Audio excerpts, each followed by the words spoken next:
Hello, everyone, and welcome to this week's episode of Hotline League. I know there's a little bit of a video delay for me. For those of you that are watching on YouTube, that is unfortunately just an artifact of me traveling this week. We did a bunch of audio and tech checks for 45 minutes before the start of the show. It seemed completely fine, and then right at 7 o'clock, everybody in Twitch chat suddenly said, "Hey, your webcam is delayed." I assume that's because they were all trolling me. And anyway, whatever. The show's going to be great. We got a lot to talk about tonight, but first let me introduce my constant co-host, Mark Zimmerman. How's it going, Mark? It's going great.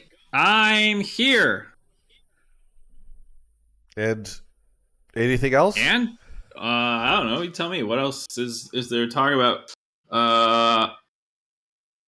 Been playing Final Fantasy 16 still. Just forcing myself through it because Ashley is nocturnal for work. I don't know if I mentioned it to Twitch chat before, but she is doing overnight shifts now in an emergency place.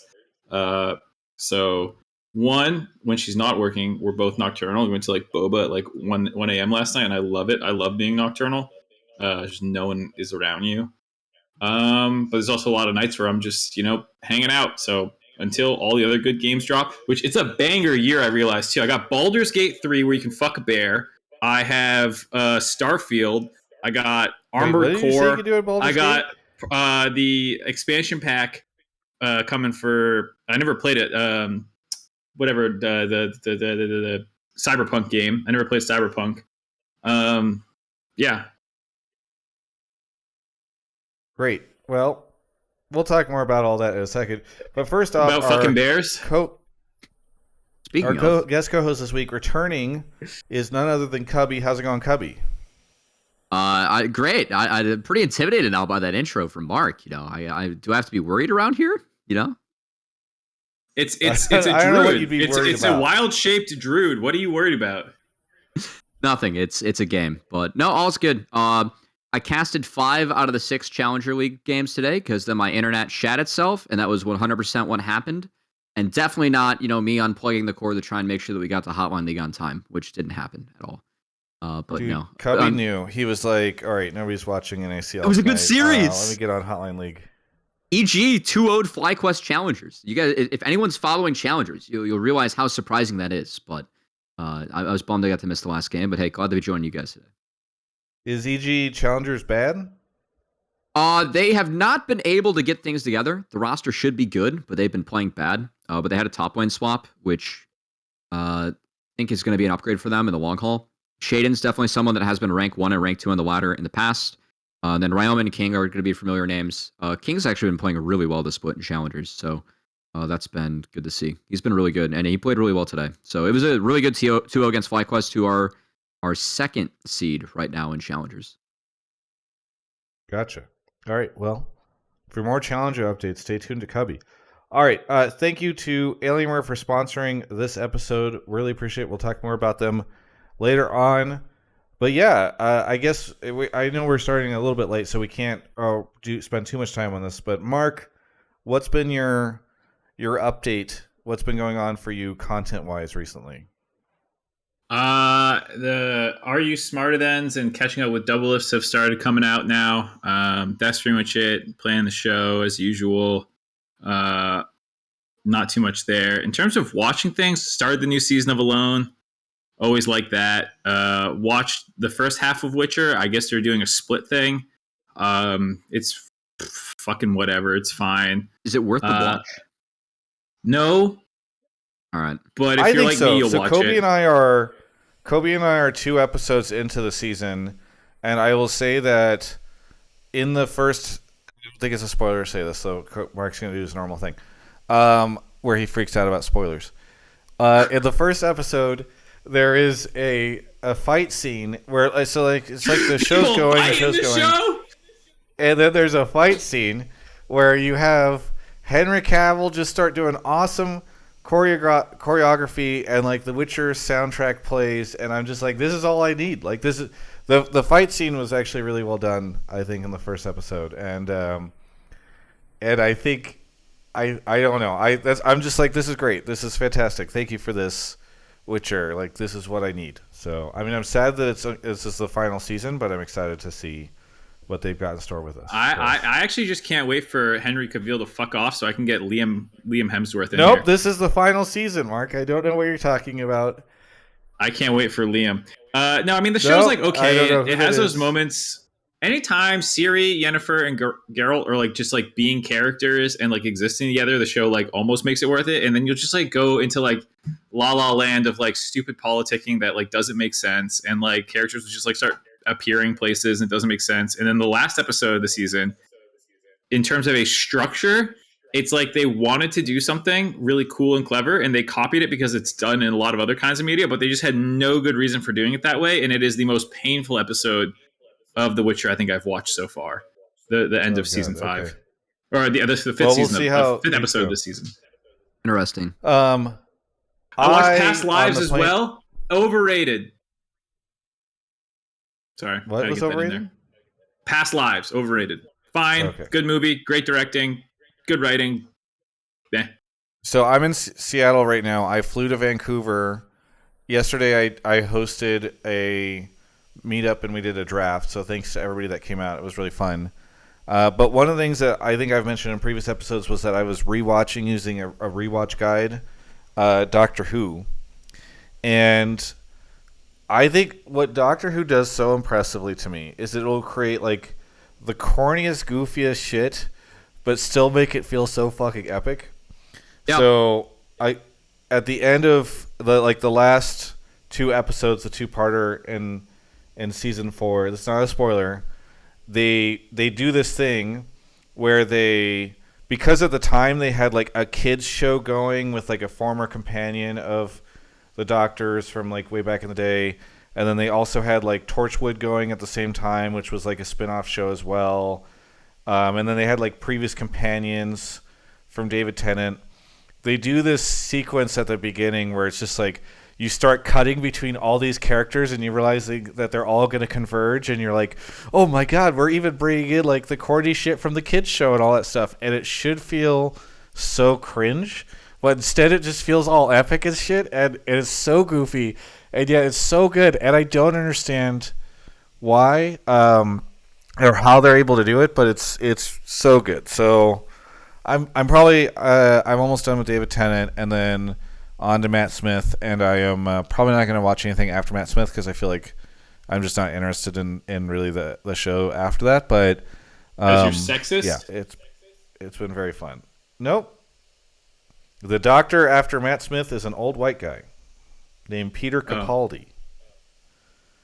I don't know. I actually have never watched Doctor Who. It's like one of those things where like, I'm sure I could get into it if I like really wanted to, but I also don't think anything's missing from my life if I skip it. That was the only sci-fi show that I could watch with my younger sister that she liked. So it's a good one. I think that the David Tennant and Matt Smith are like the 2 best docs. So good, good call stopping after that. Yeah. Twitch chat now calling me ageist. Anyway, let's get into the show. People keep putting takes in here. If you put a take, you better join a goddamn voice chat so I can pull you. Otherwise, I have to tag you and be like, hey, join a room. It's a lot of Doctor Who takes, at least I'm seeing in this chat. But I'm sure you got better takes that are more League of Legends related in the Discord chat, which is, I think, where you need to go if you want to get your take heard on Hotline League. Look at that. I'm learning. So this might be a spoiler for this episode of Hotline League, but I was told that Boostio of Evil Genius's Valorant fame was going to be trying to call in. So if we see, but I don't see him in any of the like pub calls or sub calls channels. So if you see him in the Discord, Mark, just I don't know, scream at him to get in if he has a take that we want. I think it'd be very fun to have a professional Valorant player who was just in the finals in Japan call into the show. But anyway, this is Mark, Travis trying to leave the league scene. Why don't we do? Yeah, he's trying to get into the league scene. He's like, no, you're trying to leave it. All right, you're trying to get out. How does the show work, Mark? Why don't you explain? For people who don't know, this is a live call-in show. We are on Discord right now. You can go ahead and join up where I'm spamming the link in Twitch chat. Go ahead, click that. Once you're in there, go ahead and join one of the pleb calls or sub calls voice channels. That's what I was just complaining about with people putting takes without being in here. I cannot put you in the waiting room if you're not already in a voice channel. So go ahead, join a voice channel, mute your microphone when you get in there. And then in the pleb topics text channel or subtopics text channel, that's where you're going to go ahead and write your take. If I like what you're saying, if you have an interesting perspective, a good question for Cubby maybe, we'll go ahead and pull you into the waiting room. We'll hang out until it's your turn to come on air. Then we'll do a quick mic check, and then you'll be here talking to us. I just noticed I looked up and I was like, wow, we have so many people watching the episode. And then I noticed that 4 minutes ago we got rated by 1,500 people from LCS Challengers. So thank you everybody from LCS Challengers. Great to see you here. Yeah. Glad to have you here. This is a show about League of Legends esports, so you'll love it here. And thanks for the raid, LCS Challengers. Also, if you are a sub, to add on to what Mark was just saying, you can put a take in the subtopics channel, and then join the sub calls waiting room or sub calls channel for voice, and we will try to drag you in. It doesn't always guarantee you, but we do try to give people some attention in the subtopics chat because we really appreciate all of our subs. So I know That's we a are lie. behind. I don't appreciate any of you. Looks like the waiting room is pretty full. Mark, do you want to go grab our first caller? Sure. And off Mark goes. Speaking of subs, thank you to Lopinshinsky, Alex Bad, Ian7J2, God Mode, Retro Paint, Blue Jay, The Noblet, Aerohydrus, Glimmer Glen, Prophet Guru, Magnarius, and Mark is back with Rob. Rob, where are you calling from? I'm calling from Oakland County, Michigan. Ooh. From Michigan. What do you want to talk about on the show? I want to talk about FlyQuest, and I think they are going to finish 9th, and they need to be stopped. They can't be given the benefit of the doubt anymore. Wait, you're from Michigan and you're not a fan of the Great Lakes-based Immortals? They need to pick up some wins first. Oh, okay. I just wanted Do to you go know with that Immortals is based out of the Great Lakes, or that's like their thing? it is. Yes, yeah. actually, I did know that. It's great. They do You go to events the at big U of house? M. Yeah, you go to the big house at all? The Smash event? Or the one at U of M? I haven't been to any, but I have friends who have been, and they have actually enjoyed it a lot. Yeah, it's a great event. IMT's has a good presence there, but anyway. All right, FlyQuest. Yeah. Yeah, you said you think they're going to finish 9th. Yeah, I do. So they will first not off- make playoffs. Nope, they will not make playoffs. Okay, go ahead and explain why. Yeah. First off, well, obviously they're 2 games behind already, and they only have 6 games to make up that gap, which is going to be very difficult. But the main reason is that they don't look good even in their wins. They feel like passengers in their own games where they're just kind of letting the game play out, and they're not able to do much to stop other teams from doing anything. Even like in their wins against TL, their NRG win as well. They just like the game just kind of keeps going on, and eventually they won, but they don't feel like they're doing anything to win. It just happens. They don't even have a particular. So the rest of their schedule is NRG, Not that easy.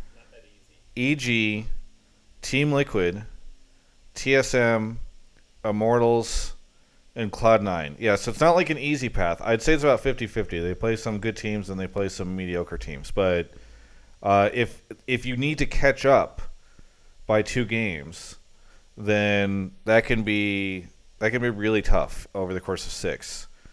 So I think that could be of concern. Cubby, what do you think? You have to beat NRG and TSM because that's going to be your competition, right? So you got to figure that those are must wins. I think it's pretty reasonable if FlyQuest go 3-3.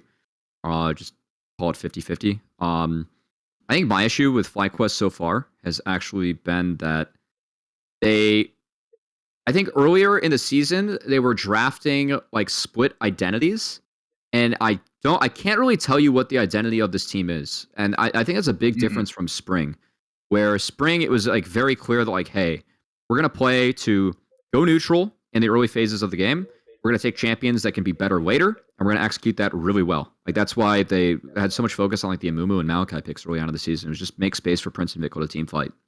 Now it feels like they're really not on the same page. It feels like Vulcan is kind of forcing engage picks, and that's how this team wants to operate. But I feel like that's really like there are just so many moments like where FlyQuest in games, like they're in winning positions or have leads, and then just make one or two terrible decisions that take them out of the game. I'm thinking of like that game against Dignitas, Mark, where they pushed down mid with that Herald, like went for the dive and just got like absolutely obliterated. into Tomo, yeah. Yeah. I'm thinking of like Prince walked up. Like it was a game where they were behind in gold, but it was earlier in the season. Prince walked up to like auto a turret, ended up getting ran. I think it might have been against NRG, like very early on, but like he threw the game by just hitting an outer turret, like when he just didn't need to. It just feels like this team is just. It feels like 5 players playing 5 different games, and there's not an identity for this team. I think that in spring they really benefited from that. I think that they're individually strong enough to find wins. I know that scrims are still like their scrim bucks are still pretty high, but they don't have a stage identity, and that like when push comes to shove later, that really helps you know what to do in games. And it feels like FlyQuest don't know what to do in a lot of the games they're playing right now. I feel like Mark, those 2 points. Oh, go ahead. You would normally do a blame game about FlyQuest by this point in time. So I think what we do is, this is a segment of the show right now. It's the Mark Zimmerman blame game. What would you blame game FlyQuest for? Well, I mean, I actually kind of agree with both Cubby's take and the caller's take. So this would be agreeing with the blame, I guess, because they don't have an identity. It's one of the things that is like the biggest problem. It's not, like I don't know how they win games right now. They won those 3 games all in the same week, but none of them were super clean. They're really just like scrappy do, like random shit happening, and then one team pops out the other end with the dub. Only the Immortals win was clean, but Immortals is on a 10-game loss streak. So that doesn't matter. I think the concerning thing is when you talk about the strength of schedule that like the caller was saying, like they have to over. It's not just that they're going to go 3-3, which is like optimistic right now even, but then the other team that above them means that either Energy or 100 Thieves has to go 1-5 to catch them. And you have to have that tiebreaker against them. That's true. Which I think they're going to be playing both of them, if I'm not mistaken. But they lost in the first round robin, the TSM for sure. And I think they've already lost maybe both 2 times to 100 Thieves. Or did they beat 100 Thieves? I can't remember. I'm looking real quick. Where were their wins? No, they didn't beat 100 Thieves. First round robin. Yeah. And they already played them again the second round robin. So FlyQuest is a 0-2 versus 100 Thieves. So even if 100 Thieves goes 1-5, they will still, like. Anyways, the point is, like, it's such an outside chance to not only have FlyQuest go 500 right now, which seems like a stretch when they're 3-9, but then also the people above them to be horrible, and it can only be NRG, or like TSM literally has to go like 0-6 almost, while they go 3-3. Like it's just not happening. I actually kind of agree with the caller where they're dead. They're dead in the water. I don't see how they do it unless like they literally become their scrim team and like go 5-1 or something ridiculous. Like it's really hard to see that happening though when you have FlyQuest or C9 on the docket. You have EG, EG as well. Yeah, TL. Even TSM is not a slouch right now. So yeah, I just don't see it happening. I think they're gone. I think it's basically a lock for missing playoffs now. Wow.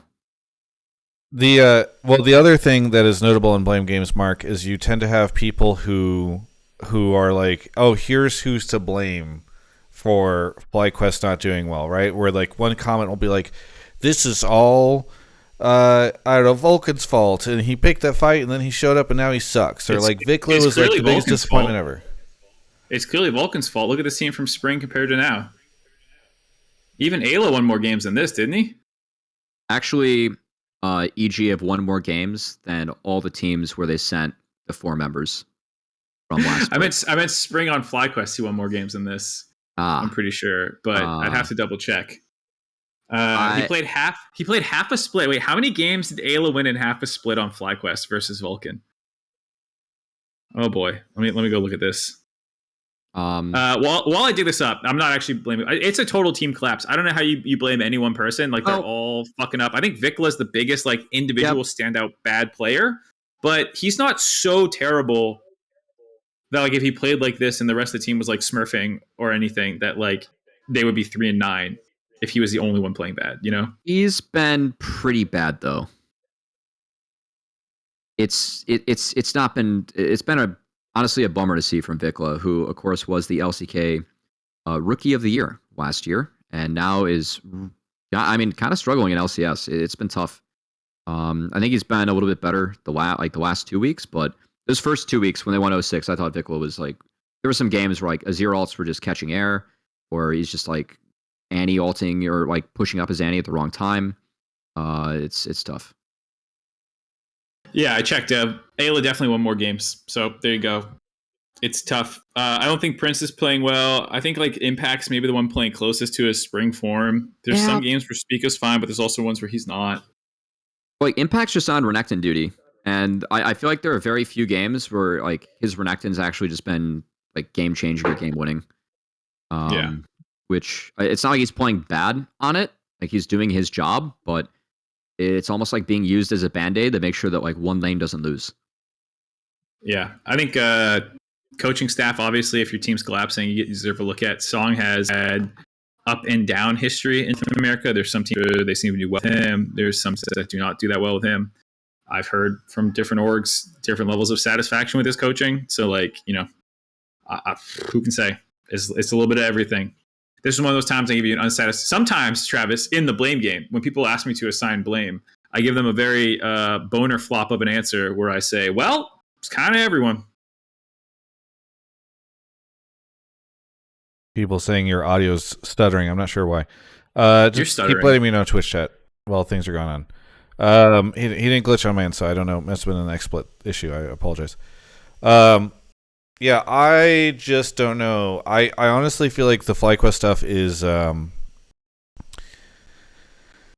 bizarre. It's really, really weird. I mean, especially because the only change they made was Vulcan. I feel like we have enough data on Vulcan to know that like he's not coming in and like wrecking this shit. And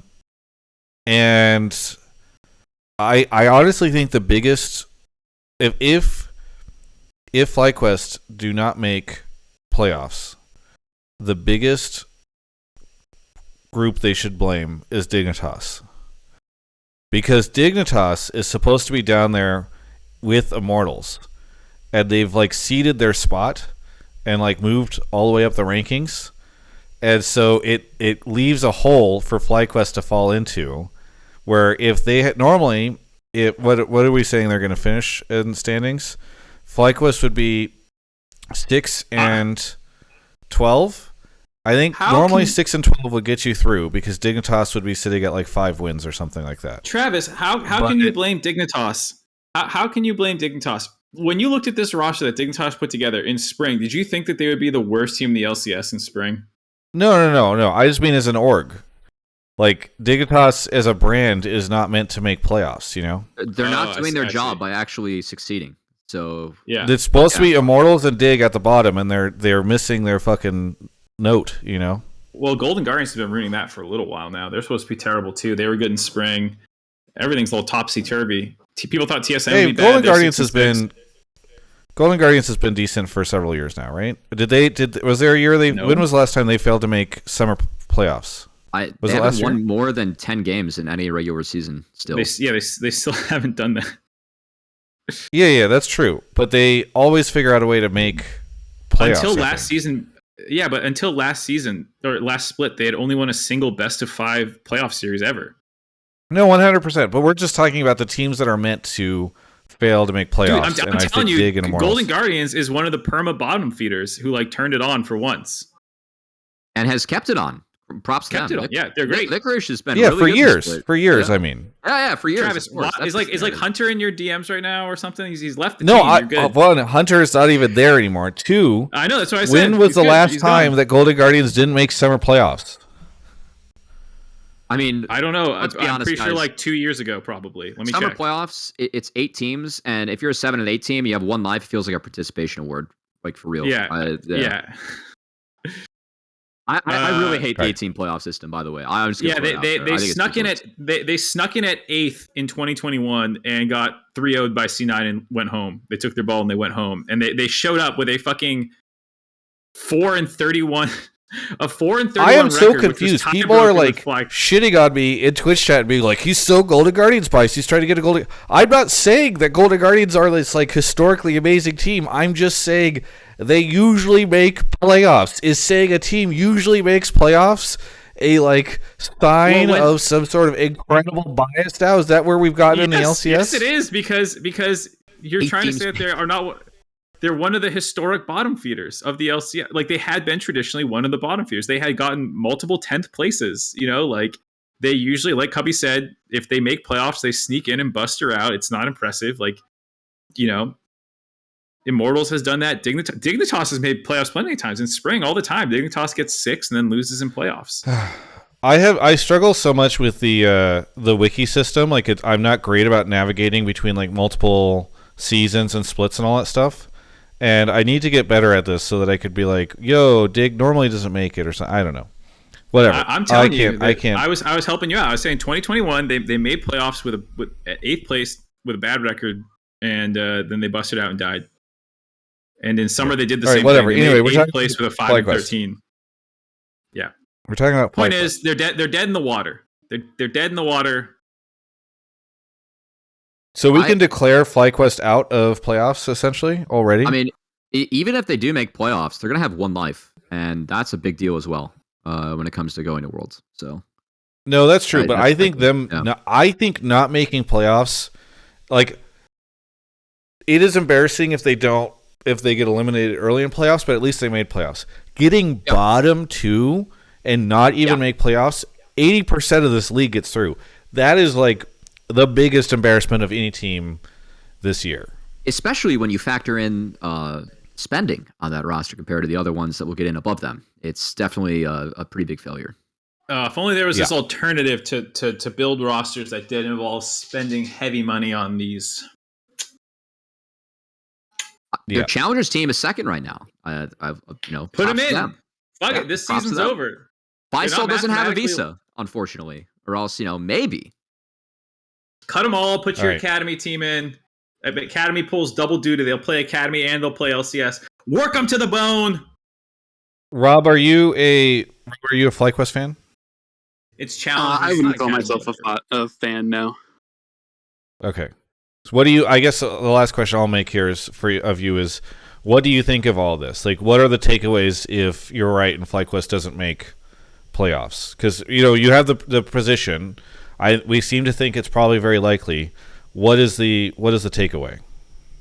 I mean, I might have a more positive takeaway. Mine is kind of like, don't give up on the players, because even if they do terrible, there's a lot of talent on the roster, and Prince is great. The LCS did the piece on him with his dad.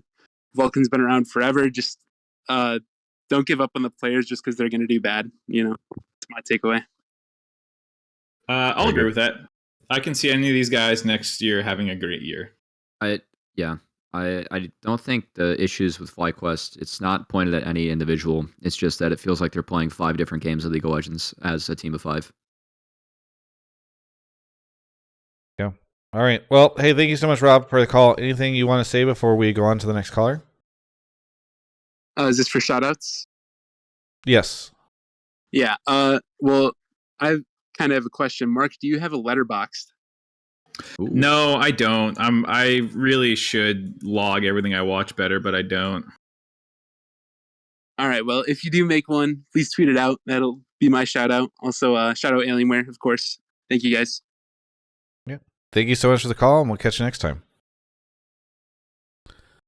All right. We've got time for another caller before we take a quick break. So if Mark wants to go grab them, already is. Magnarius, thank you for the 1 year. Spud Tugger, Fishy, Zemelci, then Halo of Spores, Just Buckman, Poly 550, Lady Empire, Shaunatonin, I Am Elvis, and a Squishy Marshmallow. We got Zemelci here. Zemelci, where are you calling from? I am calling from the United Kingdom. From the UK? Sorry, you're a little quiet. I'm going to turn you up. Go ahead. What's that? I'm calling from the United Kingdom. United Kingdom. What do you want to talk about on the show?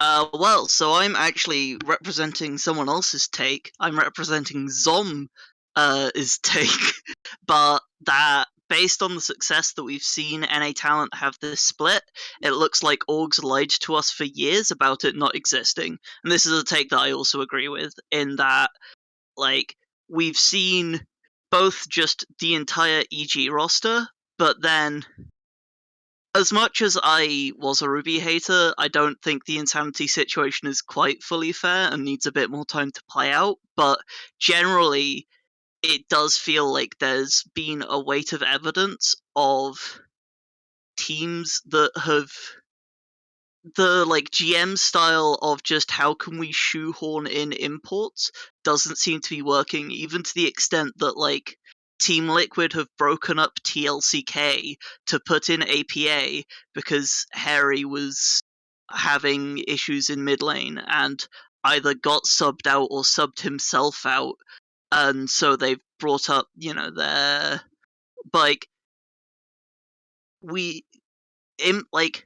the talent is there in the tier 2 scene and is competing well enough. How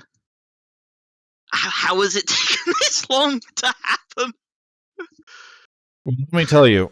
So there was this terrible thing called the NACL that the teams were forced to compete in, and they ran their players in a system called Academy.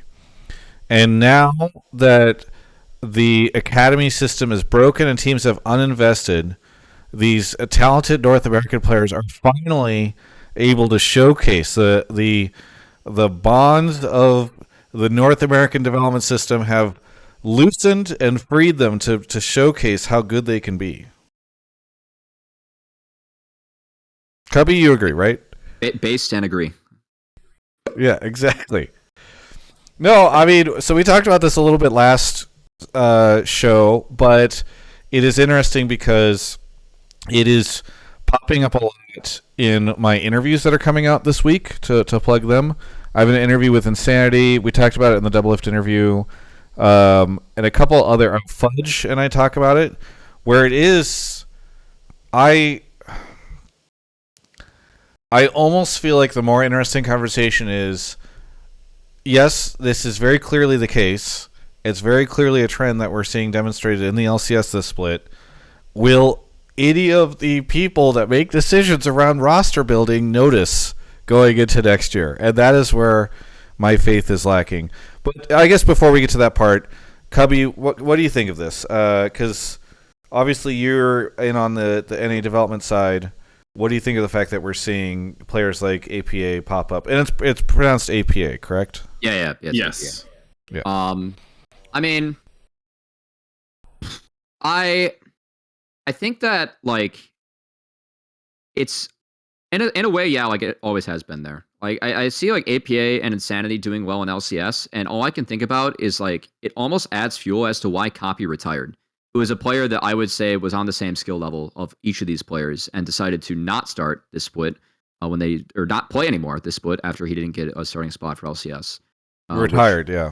Yeah, honestly is really sad. But I know that Spawn's in the chat here, the head coach of TLC, and he said top of Acad equals LCS. I don't care what anyone else says. Yeah, we were saying that last year the TLA roster that did win both championships that had Harry and Yawn in it, along with Armeo and Ayla, were top 6 LCS if they did play. We thought they'd be 5-6 as an Academy broadcast. Looking at where the players are now, I really don't feel like that's too far off a take. I think that there are good players that we have in challengers, and I think that something that for me was always disappointing in seeing a player like Copy never get promoted is that Copy, for 3 splits in a row in our Challengers League or Academy, always received nods for most valuable prospect and was top 4 mid, top 3 or 4 mid at worst. And that kind of player, if you were at the top of that bracket, the fact that he just never gets an opportunity to play or compete in LCS scrims or in LCS where you are getting a better practice environment as well. That is another step where all of a sudden all of your opponents get better and you are able to scale off of that. And every level that Copy played at showed that he was able to continue to scale and improve. I think that the fact that he was never given a nod was really frustrating to me.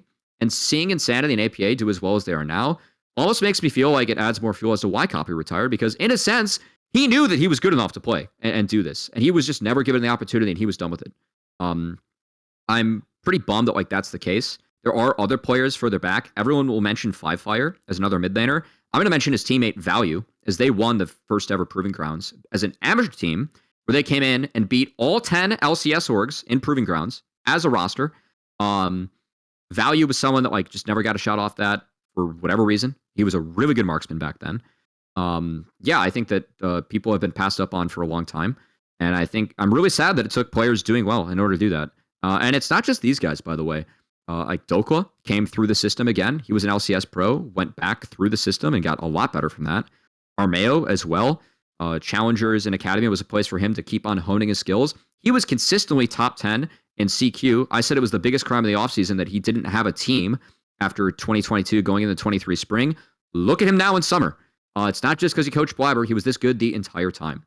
So yeah, it's really sad to see players somewhat get passed up on. Yeah, they're there. It's just give them a chance. And guess what? You don't have to deal with visa issues or getting them to adopt to a new country and new surroundings if you do take NA players. They're here already. I think that's a big thing that a lot of teams don't think about and think, hey, we can have a staff around them where they get incorporated into a new lifestyle. It's just A-okay. That sometimes is flipping a coin on a player to make sure that they actually are able to adapt to the lifestyle here. And you really aren't flipping that coin when you take NA players. I think that's another reason that a lot of people don't think about. So yeah, I'm really happy to see those guys doing well, and I'm going to continue to support a lot of the Challengers players that I think are talented in the league that I cover too. They also don't need to be paid extra money to show up, in theory, since they're already, they're not in another league with other opportunities. They're here. You just get them. They also show up at the start of the split rather than 3 weeks in. Well, yeah, I think that's what Cubby meant too with the no visa issues, no translators you need to get. There's a lot of things that in theory should make them more appealing, but they're not for some reason. I think there's also, I don't know what the future of Tier 2 is going to look like, but yeah, me neither. I do hope that there is more forced cross-pollination between Tier 1 and Tier 2 in the sense that like, whether that be players getting opportunities to play in Tier 1 because they were successful in Tier 2 and it's like subsidized somehow or like some way like heavily encouraged, like this person wins, Tier 2, they're fucking getting a spot, or like they get to play against Tier 1 and prove that they're better, because like something that would have made TLA probably a lot more enticing to people is if you watched them beat the shit out of 10, 9, 8, 7, of the LCS or whatever to prove Cubby's prediction right or wrong definitively, whatever form it takes. I feel like I don't trust teams, to Travis's point, to have just learned their lesson this split, or like maybe they did learn their lesson and then someone goes really hard on like a really young roster and they kind of get Golden Guardians when they went with Niles and stuff, and like the players just weren't ready yet, and then they say, oh, see, we should never have tried this was dumb. They just like oscillate between the two. I feel like I want the system to encourage it and not just rely on teams to have learned their lesson, in air quotes. And what Spawn's saying is that LCS teams knew we were good. Yeah, like we knew that behind the scenes too, but fans don't then get to realize that too. I think the cross-pollination is interesting. I do want to say that in the changes for Challengers League, they did highlight that there is an opportunity for a potential America's League tournament that would kind of be like a Kespa Cup, in a sense where you do have some younger teams that play. I think that would be a really cool opportunity to have in the winter split, because I'm looking at my schedule and our finals are on August 9th, and we don't compete until whatever Challengers League looks like next split. Also, I think that more content creators coming in has actually gotten a lot more eyes on Challengers as well. Like Disguise being in the league has been really good for us. And I'd rather have an org like Disguised in than TSM, because TSM didn't give their team a freaking... so Disguise actually supported his players more than TSM did, compared from last split to this split. So I think more orgs that want to invest and are able to invest in the talent that might get more eyes on it would be really good for NACL moving forward as well. Counterpoint, the Team Liquid stance that the development league did not do enough to develop talent is proven by Harry having to go down there and get replaced by some scrub named APA. It's very clear that the development league isn't developing talent. I mean, I guess I can't argue with that. In fact, TL, it's not like they got their dream scenario from that video of the 1 year and done player. They actually accelerated that with APA. That's they hit their KPI. I blame Spawn. This shit just makes me so tilted. But I think here's why part of me remains a little hopeful. I do think teams are. So I have this video I want to do. I was going to do it last Friday, and then Drew and my schedule didn't line up. Where I just want to talk about how trying to win at any cost LCS everything. I think is like the title or something like that. Saying cost twice might not work. Whatever. Still workshopping it. But the concept is that all this money flooded in, and you had GMs and folks who were like, oh man, all these good players are in these other regions. We have to go spend. They come over here. Oh, those players didn't work out. We got to go and get different players from other regions. Spend. And people know that I've talked about the boomerang thing a ton on the show. But also I think that also incentivized teams to not invest into development. And the effect was you had players rotating in and out of the league, so you lost fandom because you had no consistency of faces. You lost investment into development, which has already further been decreased this year. And you created an environment where, like, people were not even seeing faces that they'd seen for a while or hometown heroes, etc., that they could root for that would go fail at Worlds. They would just see, like, a team drop a ton of money on players from another league, which feels kind of, to some, desperate, and then watch that team go 0-6 anyway. And that, I think, ironically, this idea of, like, we care about winning so much that we're going to do anything we can, you, like, try to do too many shortcuts and you lose the point of the league, and that's what I think has led to so much. Obviously, there are multiple reasons, but so much of the viewership degradation over time. And I think there is a world here where the opposite ends up happening, or we end up in kind of a reverse system, right? Where teams start to throw in the towel, which normally would sound not good, right? But I think what could end up happening is you have teams that are like, all right, fuck the LCS, we out. You know, maybe we have to maintain the spot. We're going to pay a GM to just find some folks. We're not spending money on lawyers to, like, to get players visas and move them over here and all this stuff. Just, you know, essentially do what EG did. And say, like, all right, whatever, we just have to run this. And then surprise, the players start to work out, and hopefully, you know, those players stick around in the league for a while and can start to have fandom built around them. And you end up in a world where, like, the league starts to heal itself a little bit because, ironically, everyone stopped this mentality of win at any cost. I don't know. Also want to pitch that Kelsey Moser, the head of coaches over at EG, when I talked to her about this roster, she said this is not the head coach, head of coaches. Yeah. She said, this is the type of roster that I've really always wanted to run because it is a group of players that were unproven but talented that she felt like could be a good team. And to her and EG's credit, they're 9-3 and doing really well right now. So, yeah. Yeah. I am...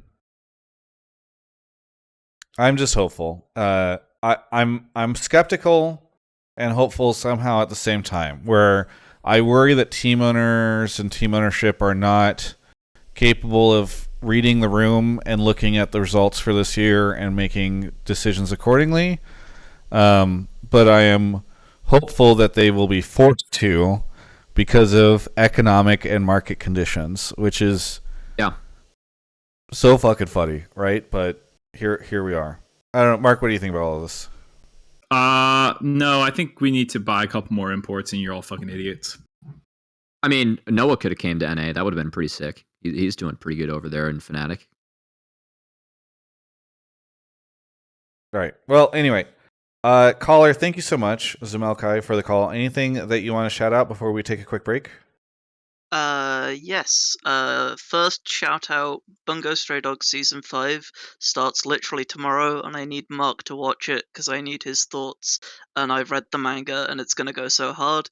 And then the other shout out, Cubby already kind of did this, but EG, I was a JoJo homer before he came up in that off season, I remember it being talked about how like he almost got passed over, and it like had to be convinced to bring him in. Um, and I'm so glad that he's back on form this season. I have an outstanding bet that he's going to win a best of 5 at Worlds with a friend. He's going to get Ooh. it for me this year. I fully believe, and I'm so glad to see the rest of the EG squad popping off as well. It may have cost me Kelsey Moser LPL co-streams, but that is a sacrifice that I will take to see Revenge thrive. Very good. Thank you so much for the call, and we'll catch you next time. All right. We're going to take a quick break right now to talk about Alienware. I know that I have talked about this previously, but I just want to continue to let you guys know that Black Friday in July is currently happening. Alienware product, reliable tech at affordable prices. Alienware.com/Travis. Go check it out. They have awesome deals going on all the time because of Black Friday in July. I keep seeing them. I follow some deal websites, and I keep seeing all these Black Friday deals or Black Friday in July deals pop up. Up to $500 off Black Friday in July limited deals live now. And members, by the way, get double rewards until 7/20, July 20th. I mean, right now, even I'm looking at an Alienware M17 R5 gaming laptop. They have these flash deals that go on. And so this might not be available if you're listening to this as a VOD, but if you're listening to it live, you can get an Alienware M17 gaming laptop.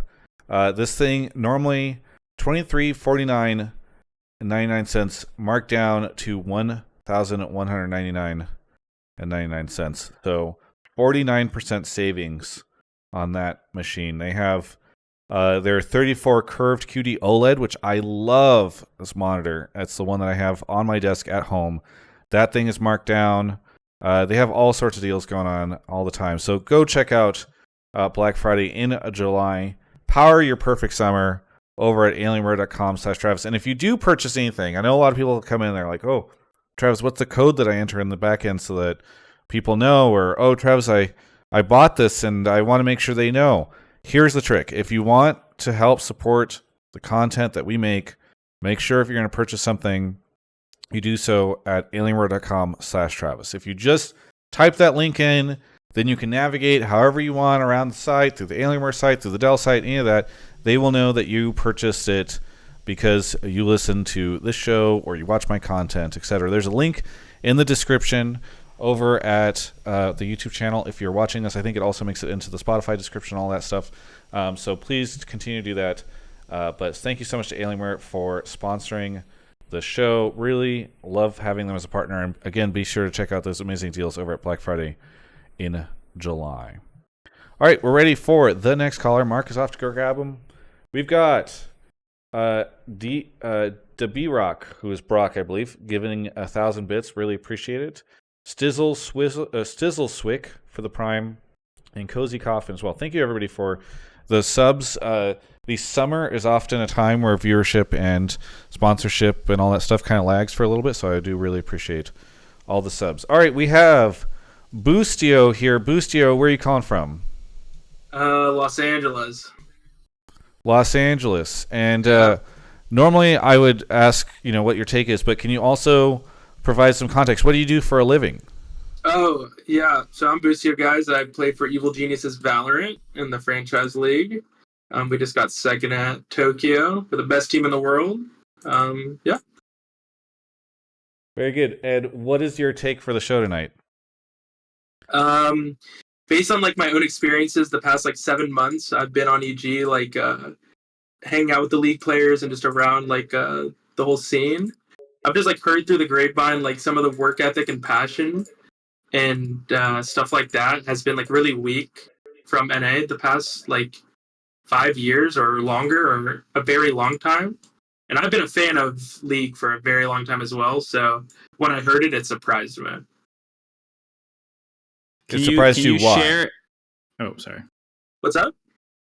Why do you say it surprises you? Just because you've been around people, or can you provide a little context on why you find it surprising? Yeah. So I've been playing professionally since I was 16. I played in Overwatch, and then I've been playing Valorant since 2020, and like the hours I heard that they like practice in a team environment was like the most disgusting shit I've ever heard. Like it just sounded way too easy. Like I heard that they practice from like not this year, but in years prior. I heard like practice could last for like 4 or 5 hours, and like my practices since I've been a pro have been nowhere near that. They've been a lot longer hours, and it just surprised me. All right, gotcha. So yeah, there's the 12 to 5 system right now. Yeah. I criticized that a lot this last offseason, and I think that conversation combined with some people who agreed with me, were able to get it back to 12 to 7 with like 2 3-hour blocks and a thing in the middle, which is like some reset time. And players and other staff apparently hate that. So I think it's going back to 12 to 5 if it's not completely already there for all the teams. Some teams are night blocking since it's gotten compressed with like the weird scheduling stuff. But generally speaking, you are correct that organized team activities in terms of scrims are 12 to 5. I think there's like meetings before and meetings after, and so it usually bloats up from there. But in terms of like time you spend playing in a game with your teammates is, maybe 3 or 4 hours a day. Yeah, that's just so insane to me. Because since I've been like, even in high school, I was doing like at least 8, like, or like 7 when it comes to actually playing together and like full on practicing in the game. And when I heard league players, like just at least NA league players did not play as much as I thought, I could definitely see why we suck dick at Worlds and MSI. Travis, Okay, how so can you tell me? so as how a can you tell as me a to Valorant, believe in North American talent, and then Boostio is going to come in here and he's going to tell us that our NA talent is actually trash and they don't try Real and they quick, suck dick. I have been, like I said, I've been watching League for a long time, and I used to be the most like optimistic, like TL's gonna win it or C9 will win it. And over the past, like, I've been watching since 2013, 2014, and they have just shit the bed every year, and it hasn't been close in so many years that I just have no hope anymore. Insanity so this in is Twitch this chat is says what's happened. Oh, go ahead, Mark. Valorant requires less brain power to play more hours, honestly. And I also hear you clicking a lot, which sounds like you're potentially playing right now. You're playing such a simple game aimbot? that you can be distracted. Is it aimbot or is he actually playing a game right now? Maybe Valorant's just so easy that you can turn your brain off and play. No, I definitely think League is a million times harder. I don't know if it's because, like I am an FPS pro, so it just seems easier. But I do agree that I think League takes a lot more brain power. I think League players in general, they take a lot more brain power to deal with as well in like solo queue. So like, I think playing League is definitely a lot harder. But I don't know. Pros need to play way more, I think, to be honest. For context, then, I mean, you guys just took second over in Tokyo, which was a really impressive run. I don't watch much Valorant, but I watched your guys' both sets against Fnatic, which was a lot of fun. Thank you. But what was your practice schedule like over there, or like what's it like on the day to day for you as a Valorant pro? Yeah, so day to day would be wake up at 9 or whatever time you want to wake up, and we start practice at 10. And then we'll do like a VOD review, server review, talk about the game theory craft for 2 hours until 12. And then 12 to 3, then break for 1 hour, and then practice from 4 to 7. So it's 10 to 7. Okay. But that's also like, I'm not trying to make excuses for North American players, but we are comparing. That was your Japan schedule, right? No. We've been doing that for 7 months. Oh, okay. All right, fair enough. How many days off do you have? You said one day a week. Don't worry, man.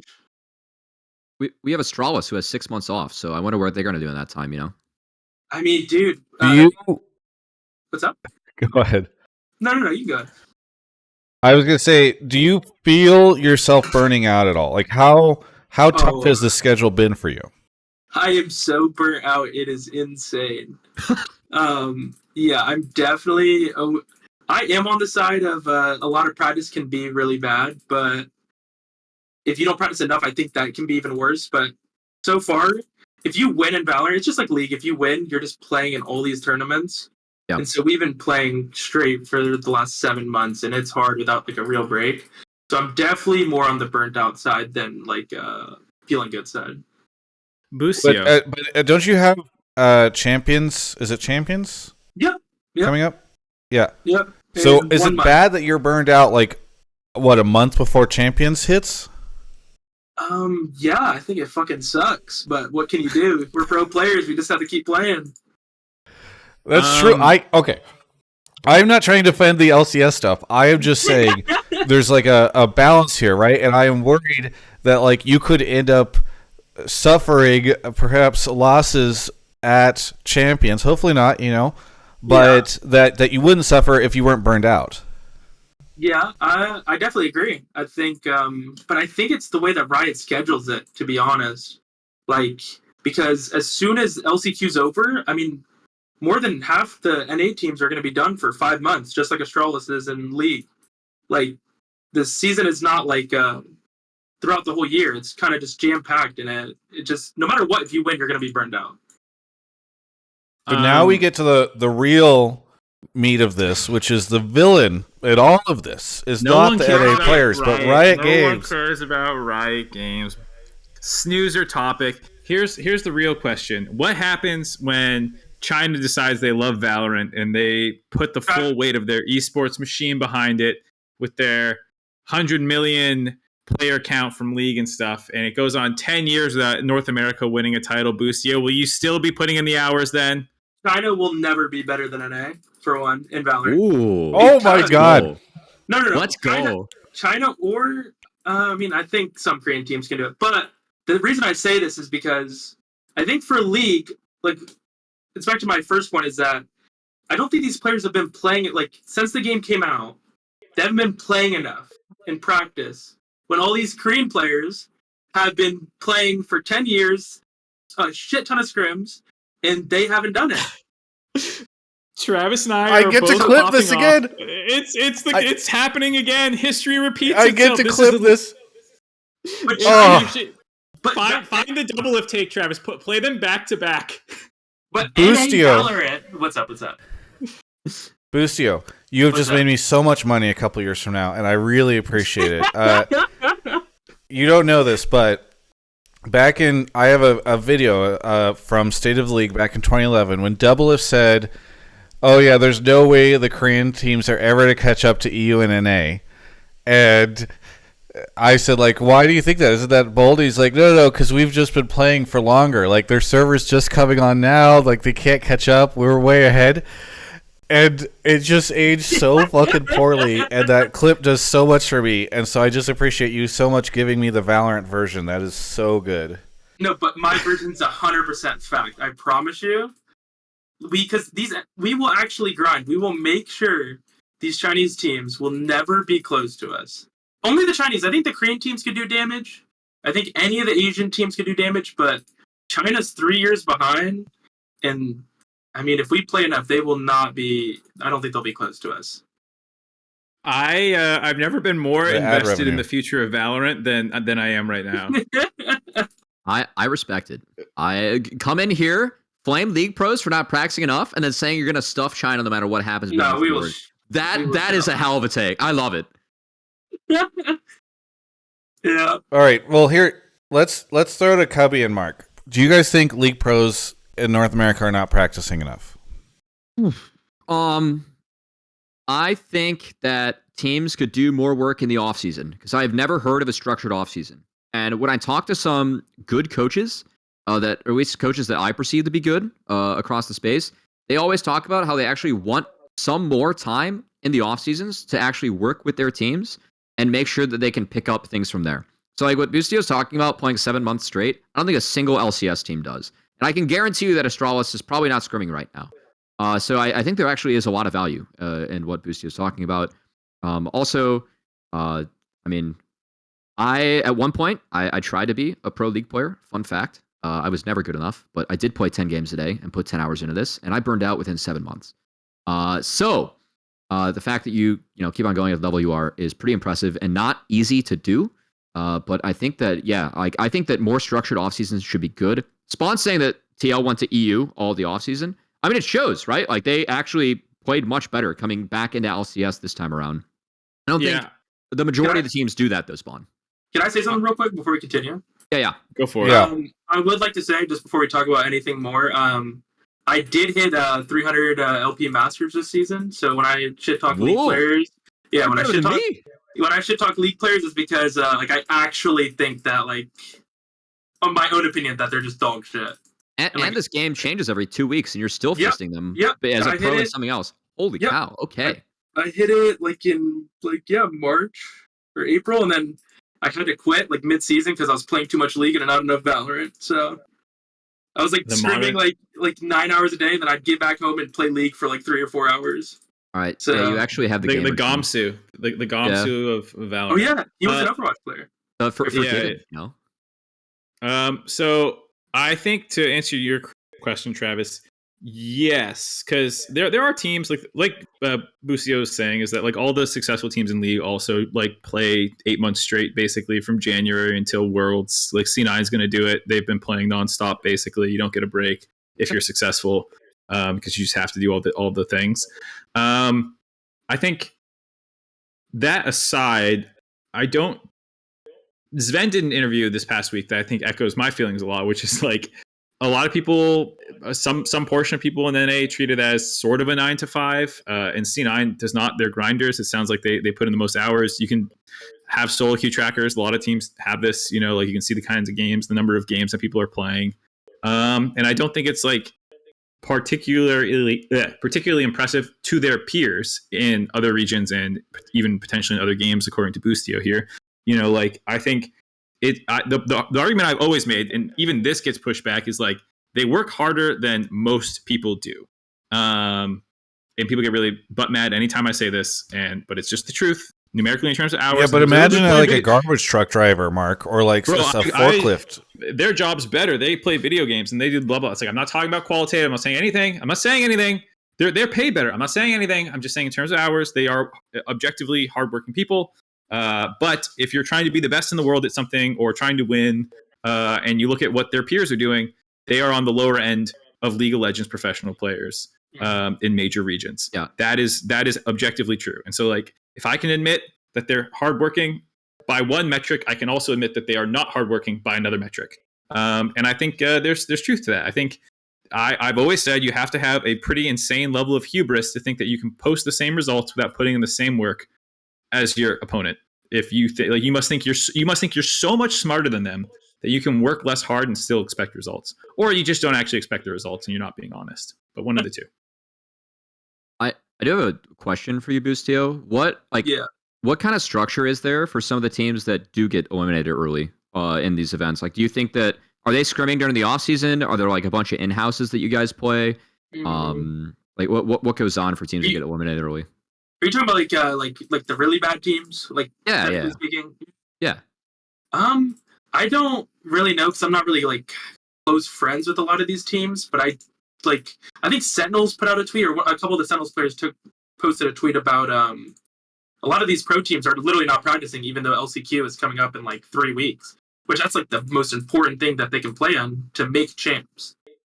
So some of these teams maybe were slacking, and Sentinels was not, according to some of the tweets. So I don't know for like the lower, like some of these teams what they're doing, but yeah, I don't know. I also just want to point out that I know you were saying 12 to 5, right, Boostio? Yeah, that's what I heard for the league players. Because like we consistently have a hard time booking pro players on the show because they're doing night blocks. And so like tonight, I'd much rather have had Insanity on than Cubby. And trust me, I tried to make that happen. But Insanity's like, yeah, we've been doing all these night blocks, and so we can't do like almost every week we're doing, or he's like, we're always doing night blocks. And so I do think it's not, I don't want people to go out there thinking that most teams are doing 12 to 5 or that that's indicative of what's going on. Because like if it was 12 to 5, we'd have a lot more pro players available on the show. So they are doing Travis, a lot of stuff. They're too lazy to show up for the show. Wait, Insanity's in the chat right now. Never mind. He's not working. He's probably been in the chat this whole time. I thought, from what I heard though, like when my starting point was that this year that the schedule changed to make it where the hours were longer. Is that true or not true? Do you know? It's true, and it was very contentious. A lot of people did not like the change to more, and then I think in summer they went back to 12 to 5, but everyone's doing a night block now because the season got compressed. So historically you're more right, Boostio, but maybe not exactly. Maybe instead the he's split. still in scrims right now, and he's just also listening to Hotline League. Also, There's no way. I also know that some of Just kidding. some of the good teams that might have been struggling were really doing a lot of night blocks, and a lot of teams were motivated to scrim them in night blocks as well. As I know, a couple of our challengers teams have actually, as their schedule, they play competitive matches when the LCS teams have their practice days. So I know some of them actually do night blocks after their comp matches to try and scrim LCS teams. So I always like when our challenger teams are able to do that. So yeah. Last question, Boostio. How much like solo queue do you play? Like you finish your night, you finish your team activities, and then you just go home and grind more. I will definitely say that, like, compared to some of my teammates, I don't play the most ranked at all on my team. Like, but some of my teammates, like Demon1 and Jogamo, they are like streamers and they like to stream after practice, and they will put in, like, I think the season started like, I don't know, like 10 days ago or something, like the new act, and he put like 100 games in. We had a break recently, like a 5-day break, and on that 5-day break he put like 100 games in, which for Valorant is like a shit ton. Demon1 the same way. He streams every night for like 6 hours, even after the 10 to 7, and so he puts in like hundreds of games every act, which is like 50 days. So I'm probably towards the middle of the pack when it comes to like pro players playing ranked, but my teammates, some of them play a shit ton. Hey Boostio, there was a player that just got promoted to LCS. I know that you play a lot of League, so I'm gonna just throw a number by you. If I told you that APA played 1,200 games of solo queue between all of his accounts, on top of all the scrim days, would you find that somewhat impressive / hardworking? Yeah, that's disgusting. Yeah, okay. I that's part of why I always rooted for APA. That this guy, he plays a lot of League, so yeah, good to see him do well. How unpopular are you going to be with your EG League of Legends friends for this call if they find out about it? Oh, I don't give a fuck. I'm sure they won't mind. But I was gonna say something too. I think I was listening to your last caller, and he said, I love Jojo to death. He's a great fucking guy, and he's the GOAT. But there ain't no goddamn way he's winning a best of 5 at Worlds. There ain't no goddamn way. Good to hear. Good to hear. Okay, you are my new favorite caller, and I'm a fan of Valorant now. That's what I was gonna say. Melted. It's so crazy. Revenge is in chat. Oh fuck, Revenge is here.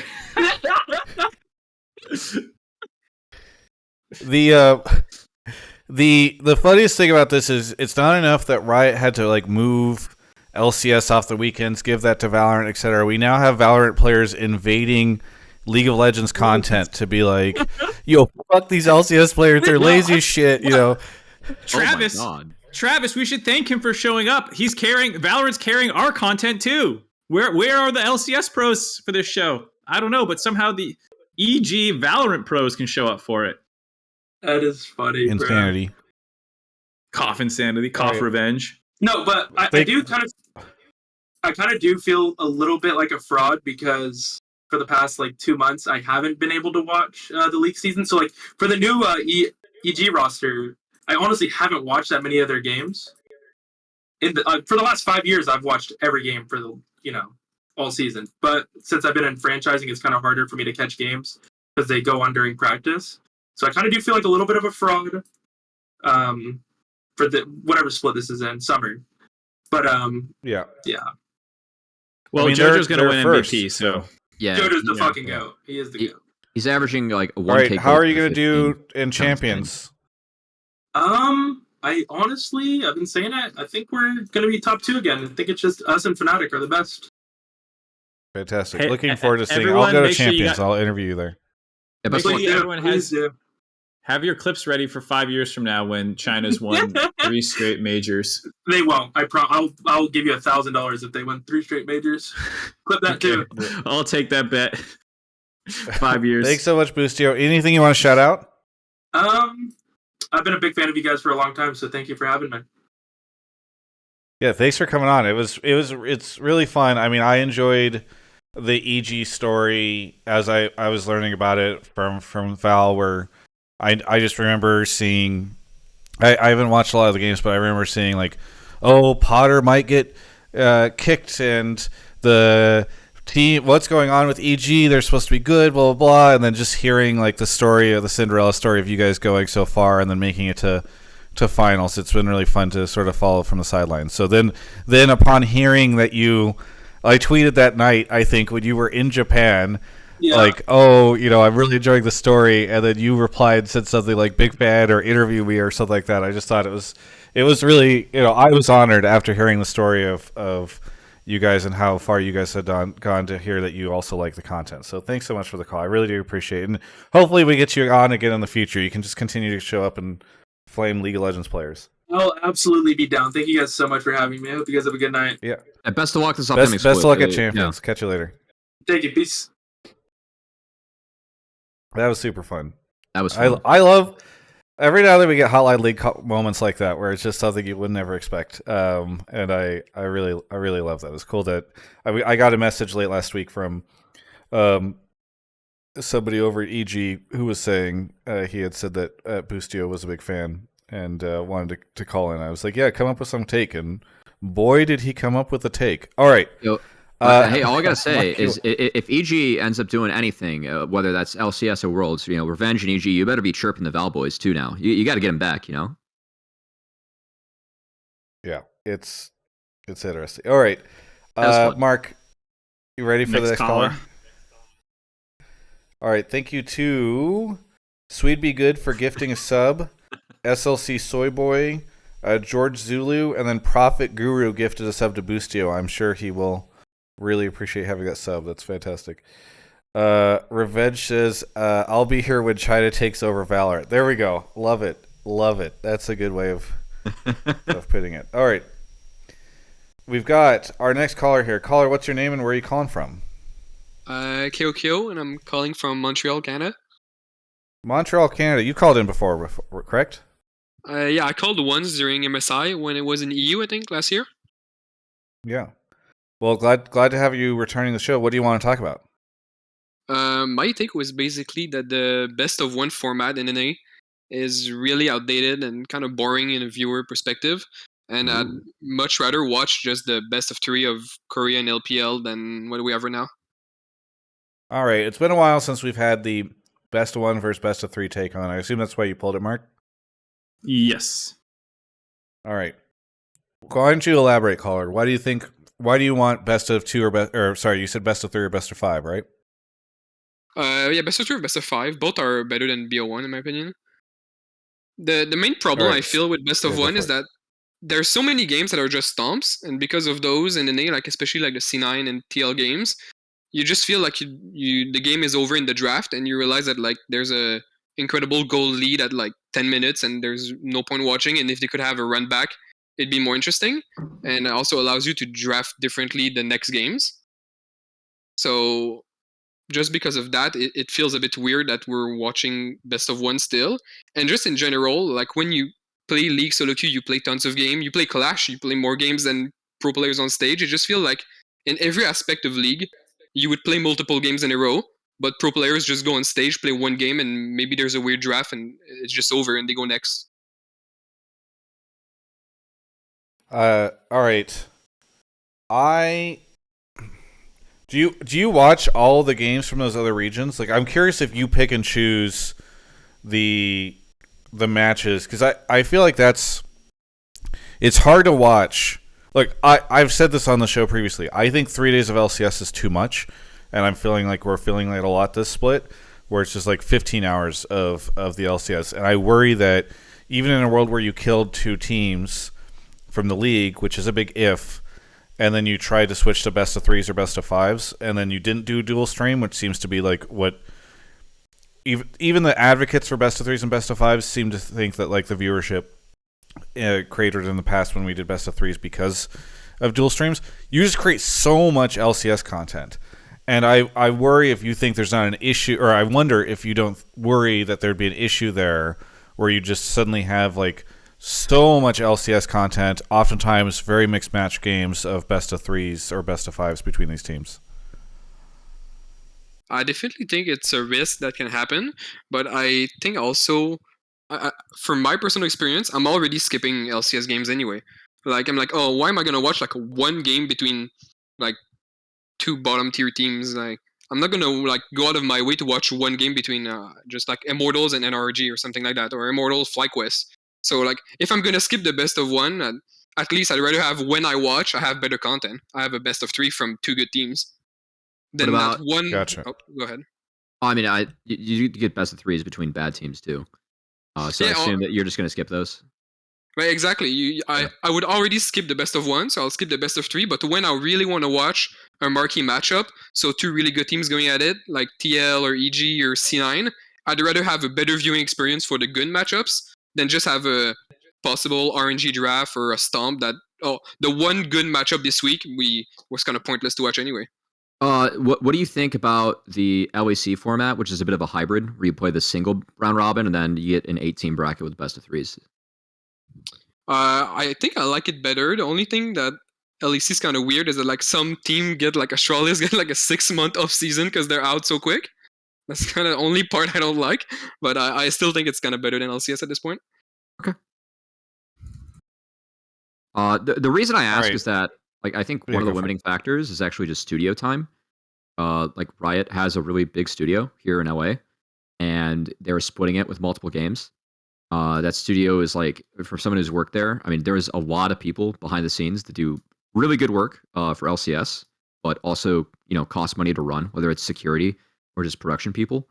If you're going to go best of threes where it's not dual streamed and you want to have everything in studio, that would be unrealistic, I think, for LCS to actually shift towards that, just given cost and time for Valorant, unless they got like a secondary satellite studio pretty much. So it's like from back end, I feel like that'd be pretty tough. What I will say is I like best of threes, and also I will plug challengers. I think that best of two, my fans are going to hate this. I actually think that having one game on each side of the rift is the best way to like play League in a regular season. I really do. It's same patch. You can actually get a game on each side, or at least choice of side twice, which I think is even. Because sometimes you get patches where it's like 70% win rate on blue side. Then each team gets a blue side game. It's interesting and okay for broadcast. I think best of threes. I think the adaptation is good, and best of ones prevent teams from making riskier strategies. They encourage teams to make more foolproof strategies, which I think hurts teams in the long haul, because we've seen in challengers that teams that play forward and try and make plays always end up scaling in best of threes because they do know how to take risks and get out of drafts that aren't as good sometimes, or can break drafts that aren't good by making plays early. So I do think that like best of one hurts in that aspect. And from a competitive standpoint, I do like best of threes.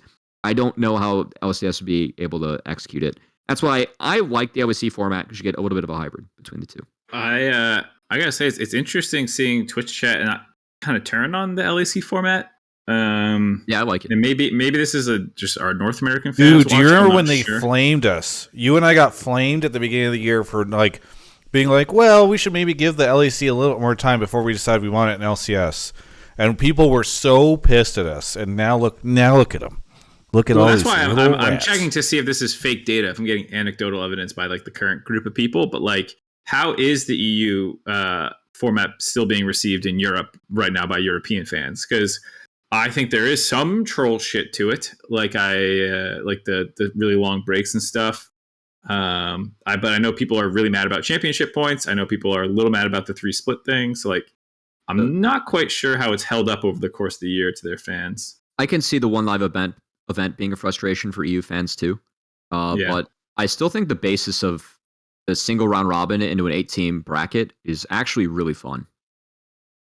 Yeah, I mean, I kind of like the idea of like play this preliminary stage, knock out the 2 worst teams, and get on with like more interesting formats. I think that's kind of cool. But the 3 split thing and some of the other things about it, I do think are maybe not the best. But it's just interesting because people were so positive on it at the start, and my thing was like, well, I just want to see what it does to viewership. I mean, the viewership, it doesn't actually seem that bad now that we're in the middle of summer. I've been tracking theirs as well as ours, and like, it dropped from like 270 average in spring to like we're at 170 now, I think, in winter to summer, but that's like maybe comparable-ish to what it would have been anyways. So we'll see where it ends, but it doesn't seem terrible. But I like it. I always actually thought like my favorite tournament format in MOBAs is actually Dota 2, the international. They go from 18 teams with the 2 groups of 9.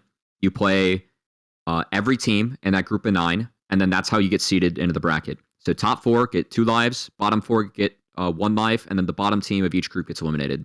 It's a really fun way to get a lot of global matchups and to get those out of the way, and then actually have a bracket from that, which I really like the idea of. Two birds with one stone for you. Take those 2 teams that get eliminated, and so that they don't have a fucking massive off season, and you want this cross pollination between tier 1 and tier 2. Boom, you 2 play Improving Ground or whatever the fuck it's going to be called next year. Yep. The other 8 go move on and keep playing in other things. And I would also kill the 3rd phase of the thing. I think it's really weird that you get these GSL groups into like this. Like, I think it gets overly complicated. Like, you have this first best of 1 round robin thing, but then you also have the best of 3 groups into like an actual tournament playoff. Like that's just too much. I would just go from like preliminary phase to main phase is like how I would phrase it. I agree. But yeah, that's probably something I would look into. I continue to not be a fan of best of 2, best of 3, best of 5 for regular season. I do like the idea of rushing towards some sort of extended playoffs.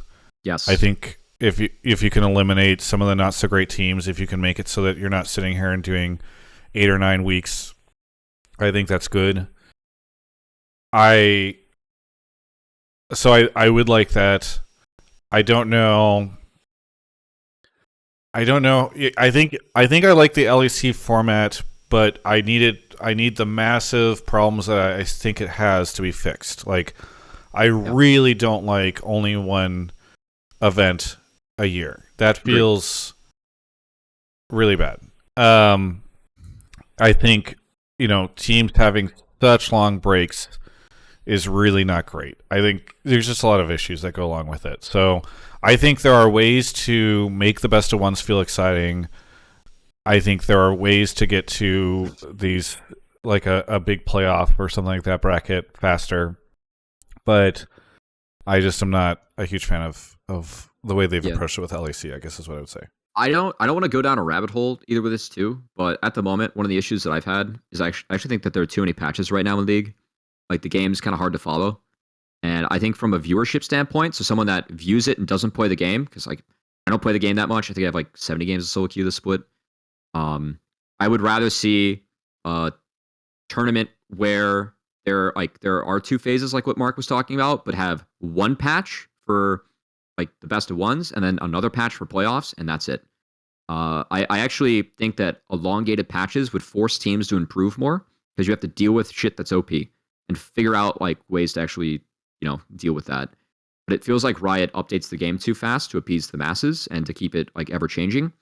But yeah, I think like it's either play on live patch or I would rather have way less patches when it comes to comp play, because I actually think that the figuring out like how to play a patch is very intriguing and honestly my favorite part about Worlds. Mark, are you a live patch fan? I'm a live patch enthusiast. I think that if you want to watch a new champion get played at the highest level, it's kind of lame that you got to watch that champ 2 months after it gets dropped, because it doesn't used to come be out that 2 way. weeks. It's 2 months these days. They don't allow new champs until they pass things. And like, God forbid that new champ comes out during World season or MSI season. That thing's not being fucking seen for 6 months. Yeah, it used to be that way. Where's Boostio? Like, I want to know how soon agents can be played. It used to be like Insta. Like, everyone would just be waiting. Like, I remember when Yasuo came out, everyone was waiting to see like the first competitive Yasuo. Like that, like, because that champion was like just so ridiculous, like in terms of like mechanics. I think that there was a lot of excitement behind that it just doesn't exist now, and it sucks. People, we got trolled in 2015. We got trolled one time in 2015, and Riot put the guardrails on, and we've had no fun since then. Dude, as a blitzcrank one trick, I don't. Whenever a new champ gets announced, I like don't get excited about it because I'm like, okay, well, I'm not gonna be playing this champion, and I How don't do know I hook this champion? how. No, so it's not that. It's like how many years is it gonna be before I get to actually see this played in a game? And then when it does finally get played, I'm like, oh shit, it's finally here. That champion is here. I see somebody in the chat saying, one patch very helpful for bugs. Why don't you just fucking QA the game a little better? Also, my Fix clause, the bugs before it gets released. My clause for having longer patches is also hotfixes. I will throw in that clause. If something is stupid OP and Riot wants to hotfix it, I'm down. But I think longer patches would actually really benefit competitive play and force teams to get better. Also, yes, new champs, play them live. I'm so freaking down with that, Mark. I think it's like a big, like, if we want to make this like fun to watch and entertaining, there's nothing more fun than seeing a pro play a new champion as it comes out. That's fucking exciting for everyone, you know? Yep. Mordekaiser You'll fuck and competitive Gangplank integrity, okay? ruined fun. All my homies hate competitive integrity. Competitive integrity is what we define it to be, and I have now defined it that playing the game that everyone else is playing is competitively integritous. Not only did it ruin that entire worlds, but it also ruined the chance that we could see 5 champs played continuously. I remember when Nyla came out. I think it was Nyla. Which champ, or was it Samira? Someone got released like right at the ramp up for Worlds, and it was like we played the playoff patch without them, then Worlds without them, and then like by the time Spring Split rolled around, they sucked, and you just never saw them. Was it Yone? Which just says It's it was happened a lot of Yone. times. Yeah. Yone was so... I mean, Yone is still a broken champion, but Yone was so freaking broken when that thing came out. Yeah.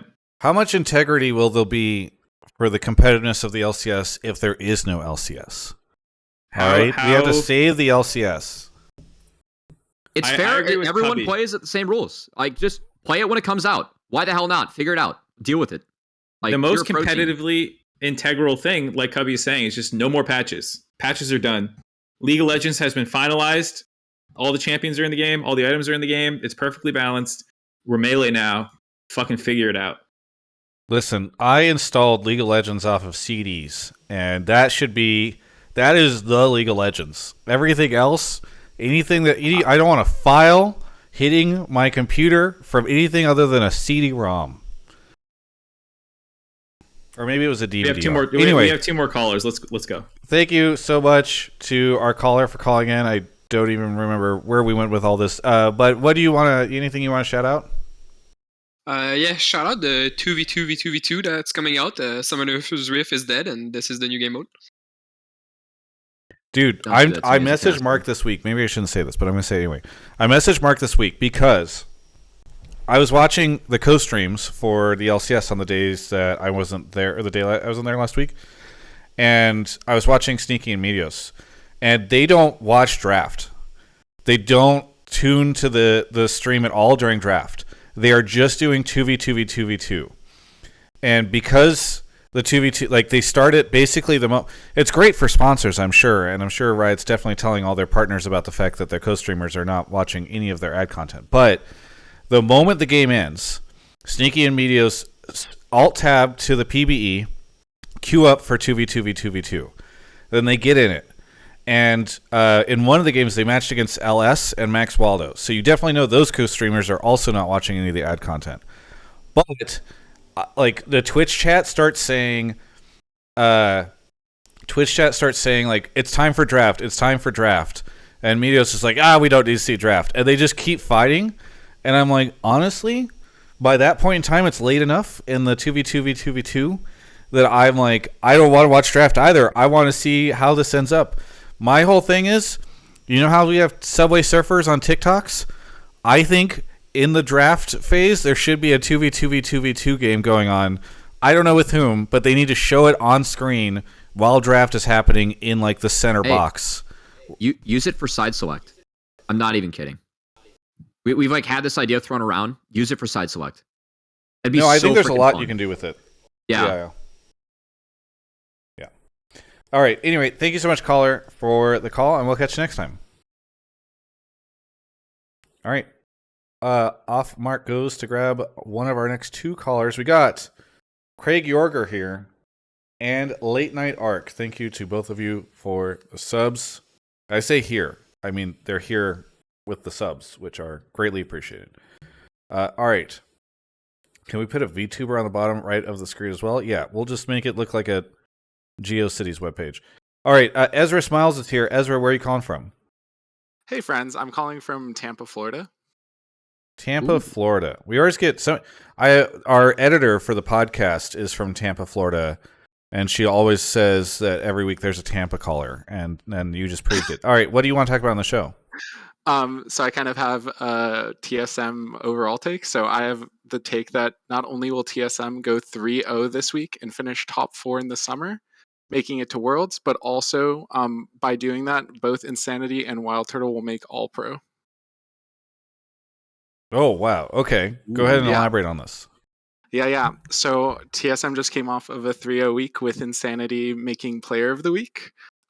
Even having 1 week out, Insanity has looked really good. Not only has everyone talked about him being one of the top 3 mids among, JoJo and MNFs, but also just that he's been looking really good in the time he's played. And then also just to the Wild Turtle point really quickly, I think he's been having just a really great season. When you interviewed Unforgiven, when he was talking about really good bot lanes, he mentioned that he thought Wild Turtle was in there for a really good bot lane. And I think that if TSM just kind of keeps up their trajectory of how they're performing, that they can finish out the split strong, have another 3-0 week, and then make it to Worlds, or go 4th place. Who else do you think is in competition with Wild Turtle for All Pro? For All Pro, I would say obviously Berserker, and then I would say Unforgiven probably would be my other 2. You don't think Stixay's no Stixay? I think Stixay has been playing well, but I think he hasn't been playing as well in the summer split as he was in the end of spring split or during MSI. And I think I really think that Golden Gardens are really relying on their top half of the map with Licorice kind of smurfing and River and Gory just being very, very good. Gotcha. All right. Cubby, what do you think of this? TSM? I was gonna throw to Mark first. Is the permanent LCS fixture? Sure. I think this is a pretty sane take. I might not agree with all of it, but I don't think it's too out of left field or anything. I think starting with the thing I disagree with most, I'll say Turtle for All Pro, just because I actually do think the AD carry pool is pretty stacked. I mean, the 2 you called out, sure, but I would also throw in, I think Stixay actually has been really good. I think sometimes lane, not so much, but a lot of the late game team fights that have been a little dicey, it's basically him carrying. And I also think that Yawn has been good. And you could even throw Doublelift in there as being pretty good, though I don't think he's seriously in contention unless he starts ripping off a lot of wins just because the team's doing too bad around him, though I think individually Doublelift is decent. So I don't think Turtle has much of a chance unless he really steps up, just because there's too many other names that are going to be getting nods who might place over him in the standings. But I think Insanity is legit. I think Gory is the only other one that I would throw in above him right now, potentially. But even that is debatable. I think TSM, him being 6-3 with them, if he even goes 4-2, and ends 10-5 with TSM, he should definitely get some All Pro nods. And then the playoff thing is fair enough. I don't think any team in 4th right now I'm ready to declare as the 4th place team going to Worlds. It could, or going to the EU match. I could see them, Dig, or Team Liquid, JoJo maybe figure it out. Oh, just what? I thought you were just saying Insanity and Gory. I didn't hear you say JoJo. Did you? Well, that's because the caller said JoJo and M&S. JoJo's implied. Gotcha. Yeah, okay. The caller already acknowledged the other people, so I was just throwing Gory as the other one. Yeah, fair enough. I I don't agree as much on Wild Turtle as well, like with Mark, but I do want to highlight that Wild Turtle actually has good landing stats. I think part of this is how TSM plays. Like one of the, I think, I have no idea why Ruby subbed in from a playstyle wise, like if we're going to be honest, because I think that a lot of TSM's strategies have been around push mid. For example, it's why Graves is getting played by Insanity, and they're using that push to bleed into bot and help support Turtle on picks like Jinx, where you can go off later. I think the Jinx read has actually been really good from TSM. We're going to see more Jinx as time goes on. I think they're a little bit ahead of the curve on that. I think it's a pick that's kind of been missing from some other teams. For me, Turtle, I think Jinx enables him to actually play really forward in team fights, which is where Turtles always thrive. But we saw some games where he he was up a full item into Stixay in that Golden Guardians match that I cast, and played that one fight really bad where Stixay got a pentakill, where he didn't flash and he ulted air in position too far forward. So, and that was off the Jinx. I still think Turtle's having a really good split, but I do think he's getting outperformed by some other marksmen. But Insanity, yeah, I like Marx's argument. I think Insanity has showed that he's really important to the success of TSM. And props to Insanity. Like, I think he's been playing a mid meta that's different from what other teams are playing, and he's making it look good, and it's working with his team, which I always really value. I think Insanity has done that well. He did that well when he was on Immortals even, with Dignitas Challengers, and it's been a really good highlight for him with TSM this split too. So I think that mid's a little bit of a closer race because it appears that everyone is kind of unanimously Jojo, Gory, and then the rest. But curious to see how the rest of that pans out as we have our last 6 games. Yeah, I mean, I think TSM. Go for it. Okay, I was just gonna say, I think it might, and this is kind of how a lot of all pros seems to shape up. I think it really will depend how the standings play out at the end of the season. Not only their individual performances, but if TSM do finish top 4, I think it's just going to highlight both of their players' strengths. Like I think if TSM place ahead of, GG, for example, then the Insanity Gory debate or the Wild Turtle 6A take will be more like TSM favored, and I think that's really influenced it. So, and that's if they place in front of them in the standings, of course. But yeah, I think TSM and EG, I think, have been the most pleasant surprises for me this split. I really went into this split feeling pretty down on competition within the league, and I thought for sure we would see, it's like, oh, TSM's kind of throwing in the towel because they're on their way out. EG just nuking their roster. A couple other things. I mean, Dig had not really shown signs of life in spring. I felt like that would continue. And yet we have seen some really cool stuff out of some of these teams that I did not expect. And so I could see that. I mean, I know everything about the Wild Turtle stuff has already been said. I would just echo it. But, I mean, Insanity in particular has just been really fun and really cool to watch. And I feel really bad for Ruby. I think it was last episode of the week before where we talked about how a lot of this import stuff and the visa issues, we tend to focus on just the side effects of it from the LCS, but the players, if Ruby really comes over here, plays, spends all that time waiting for a visa, comes over here, flies across, moves to LA. There's not even an academy league or an academy spot for him to be playing in, and then that's it. That is a bummer. And I'm not saying that shouldn't be the case, but I'm rambling a little bit here. But I don't know. I think I could definitely see some really cool shit happening for TSM here at the end of the split if they can keep it up. They seem to be in a good spot.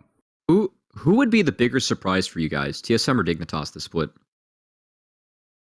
I mean, it depends on where. Are you saying as of right TSM. now? Yeah, like where they're at in the standings, how they're performing in LCS, compared to expectations TSM for going sure. in. Yeah, TSM okay. for sure. For I me. think Dig I believed in spring a little bit. I think I put them 6 in my power rankings, and I don't think those players were bad. I think I just lost faith in that org. Whereas a lot of these players on the TSM roster, I legitimately didn't think could be top half of the league with this combination. Not that they couldn't on some other iteration of a roster, but I wouldn't have called it at all. Even with Insanity over Ruby. So then, bigger surprise between TSM and EG. I feel like those are the two biggest probably keep them like where they're at. EG. Still TSM. Okay. EG. Yeah, really? I think that's interesting. I was too conservative with my EG prediction. I actually believe in them a lot because I said you have 2 top 3 players in their position in your carry roles. You have a jungler who can just play around the lanes, Ayla, who's way better than he showed on FlyQuest, and then Revenge, who like I wasn't 100% sold on how good he would be. And I put them 5th, and like I didn't really have that much faith in any of the teams above them, other than Golden Guardians and C9 and Fly. So like I could have put them 4th. You know, I wouldn't have put them 1st, but like I actually really believed in that team, the way it was constructed and stuff. I think they're better than I would have guessed, but it doesn't shock me when JoJo's like MVP candidate and Unforgiven's a beast. Yeah, when it went to Rel Alistar meta, I was not surprised at all to see Ayla like really showing up. That the guy's really good in those 2 champs, and I'm glad that you had higher hopes for Ayla. He's also EG for me. Enchantress meta too. EG for me is definitely the bigger surprise because I just thought you blow up your roster so much before summer. You bring in Armeo was coaching like last split. JoJo had not looked. It's really easy to be like, man, JoJo's so good, but in spring, he did not look like he did in 2022, and so like even in the most optimistic world, like maybe 3rd or 4th, but these guys are 1 game ahead of Golden Guardians and tied with C9. Like I just could not have predicted that. Whereas like TSM, I thought they'd be bottom half of the league, and they're tied in the middle part of it. And I still think that's very impressive. I still think that this team is showing up in a way that we didn't expect. I think Insanity looks really good. Like it's been really fun to see this lineup of players do as well as they are, but like I definitely feel like EG is the bigger surprise for me. Because you're right, Mark, that like a lot of those components were there, but like I think a lot of that, I mean, I feel like some of that is a little bit of hindsight 2020 type deal, right? Like JoJo was not, he's on a way different level than he was in spring. Yeah, but I think this is what you should have expected his career to go after the TSM series in summer. When JoJo was carrying that EG lineup that was like mid implosion because of what was happening with Danny, I thought that was really impressive, and I expected that trajectory to continue. And I think spring was a very disappointing step back. But I think he just got hit with like the sophomore slump where you go to Worlds, you play against the best players in the world, and you come back to NA and you're probably honestly trolling a little bit. And I mean, I was 50-50. Oh, God, sorry. Well, then he went to Korea and he fucking piss smurfed on Korean solo queue, which doesn't mean everything, but we've already seen him be good in NA. So like, I don't know. I didn't look at that spring form and be like, that's JoJo. I went like, that's sad. You're better than that, bro. Come on. And then I was 50-50 that he was going to do the thing that we've seen players do time and time again, where like they get stuck on a roster that they're like, that guy had amazing talent around him, and clearly he still does. But like, if my team came to me after spring and said, "Hey, we're replacing all these players that you've known," but you're just like really the problem is you're just talking about narratives there. There's nothing about the actual players that like replaced. No. A lot of players get pissed. I thought like JoJo might have wanted to have a trade, seeing his roster blow up and seeing a bunch of players that didn't have the best reputation coming into the team. This is why I've always put my chips on JoJo, because I think for him it's more of a chip on his shoulder now, and he gets to prove himself, and he's really proven himself this split.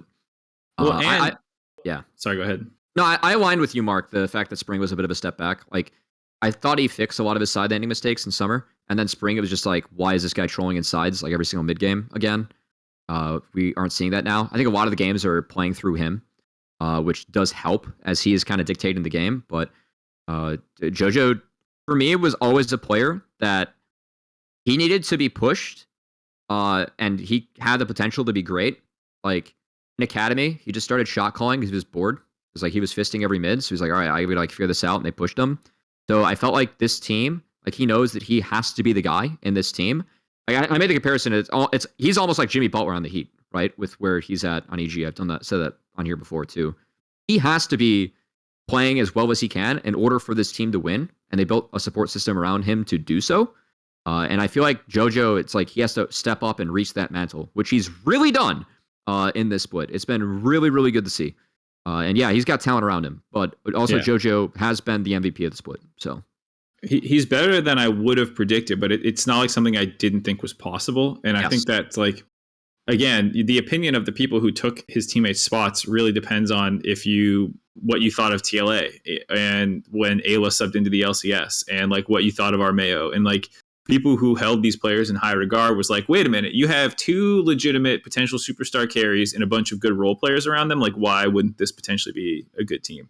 So like, I never make the assumption that an LCS pro player is going to make strong, reasonable assessments of other competitive players based off of the context that they're in. Yeah, but do you think JoJo built that roster? Or do you think Kelsey and the coaching staff built that roster? No. I don't want to spend too much time on this because we're over time, but my only perspective is I thought there's a 50-50 chance that JoJo could have looked at the rest of this roster and been like, wow, my org fucked me. I'll just wait until next year and I'll trade. We have seen that happen before with other LCS players who were really good. And so I thought there was a chance, like that was a reasonable assumption on my part, I think, that something like that could happen. But you guys are right.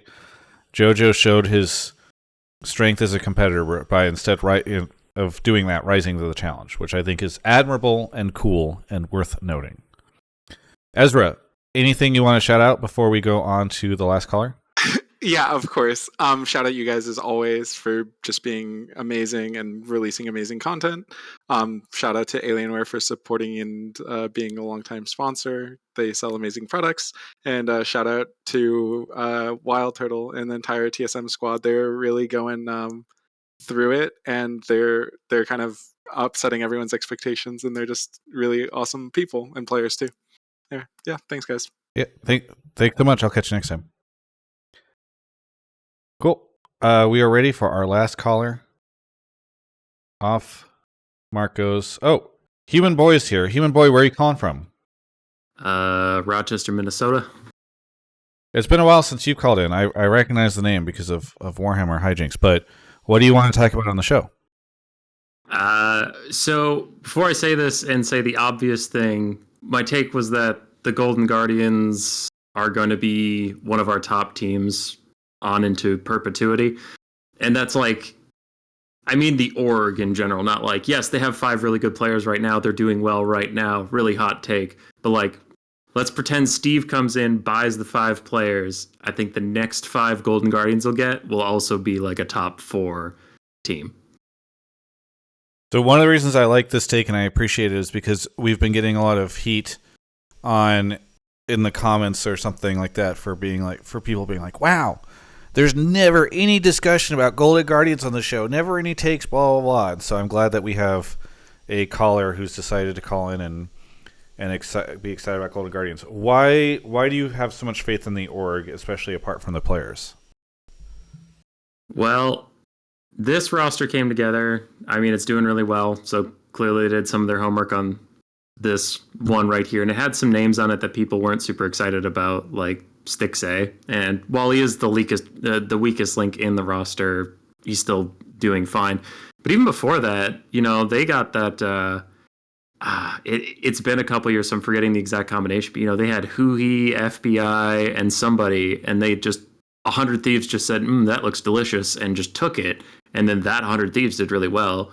So it's pretty clear this organization is good at taking not top of the shelf $1 million players and putting together in a combination of like personalities and strategy and making them good enough that other teams want to buy the combo, not like FBI is doing really good. It's like clearly this team found a good combination, and like counterpoint is FlyQuest. All those parts are really amazing, but something's not working. It's like, well, Golden Guardians has a track record of making the sum more than the parts, that thing.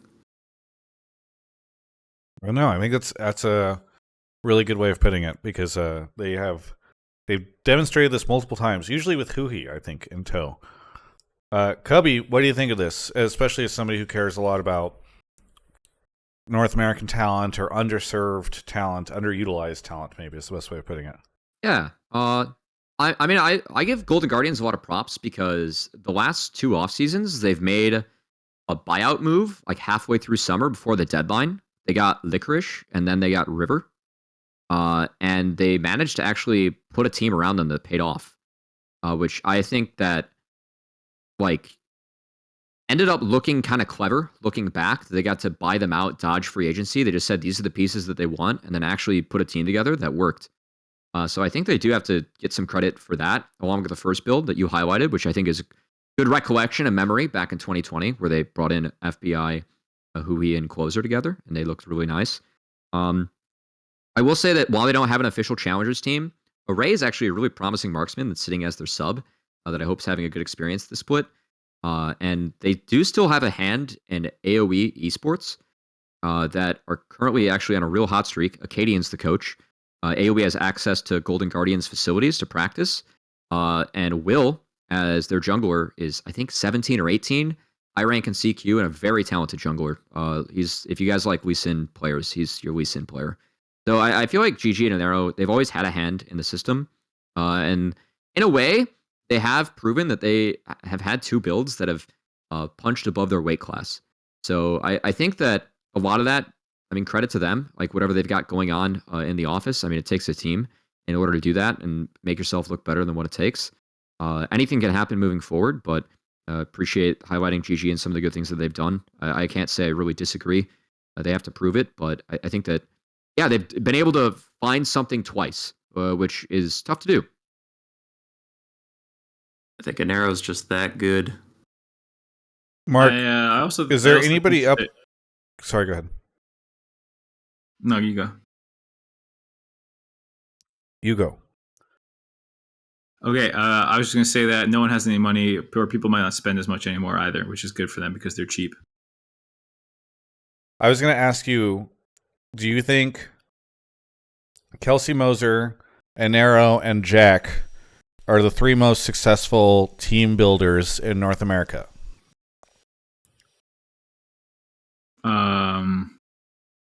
No. I mean, Kelsey's built one. I mean, I love Kelsey, but she's built one team. You know, like I don't know. Unless she was heavily involved in the construction of the previous championship EG roster, which maybe she was, and I'm mistaken. I don't think so.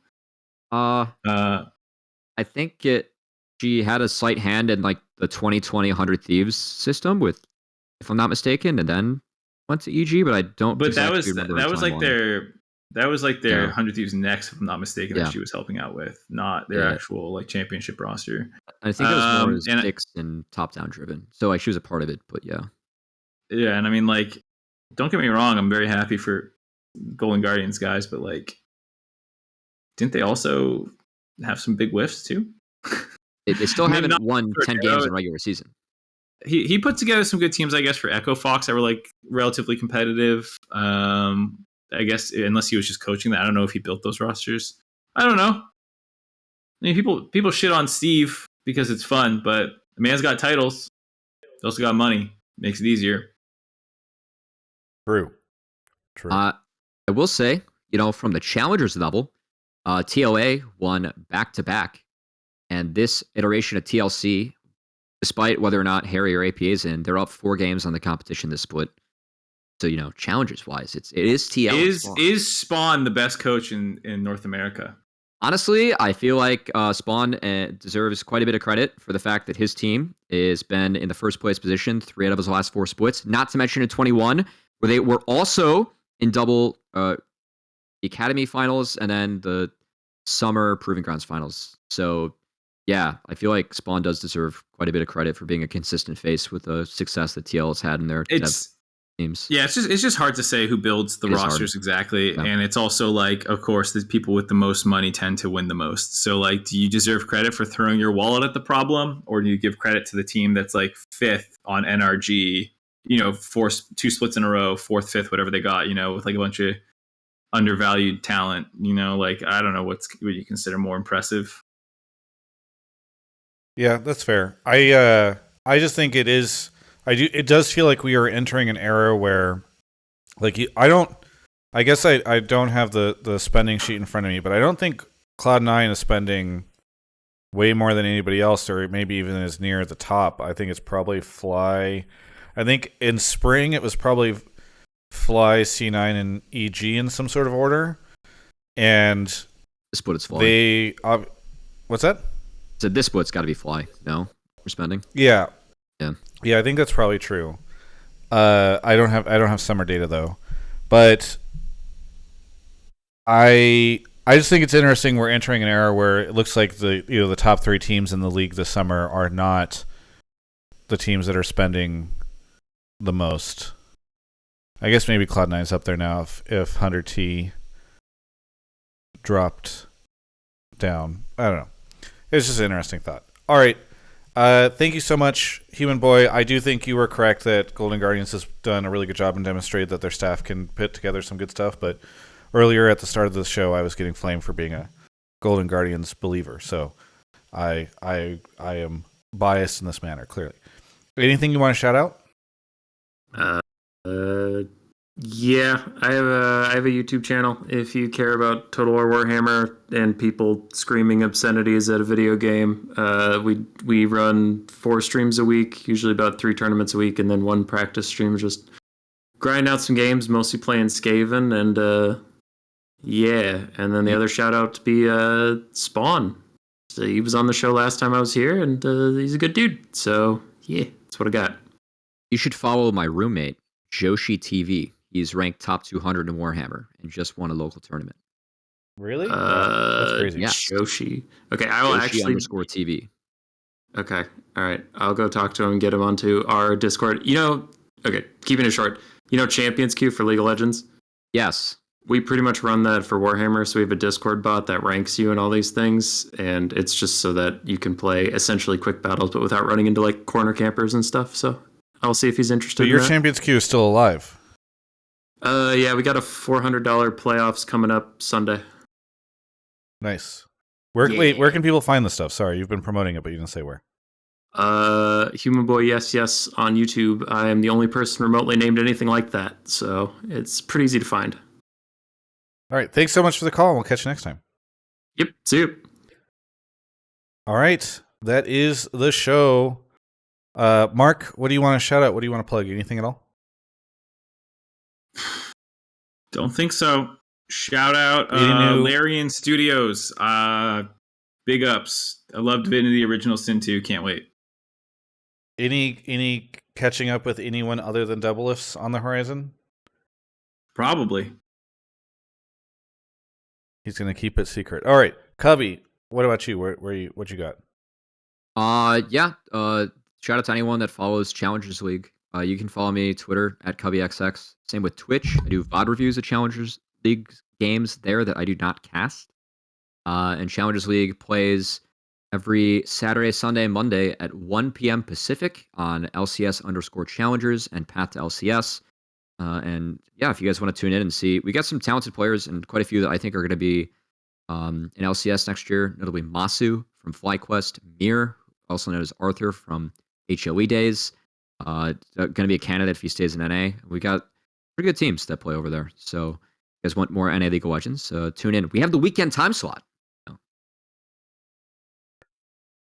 It's a nice brag, Cubby. All right. Thank you, everyone, for watching. Sorry about the audio sync issues. I'll be back home next week, and so we'll be back to normal setup. We shouldn't have some random technical issues that rear their head right before the start of the show. But other than that, thank you to everybody. Thank you, Cubby, for coming on. Thank you, as always, to Mark, who had to put up with these tech issues today and deserves a lot of credit. More so than he gets in the league scene. For everyone else, you can check out Hotline League, my shows, everything, etc. Just subscribe to the YouTube channel, please. I've lost some subscribers. It's rough. See you next week.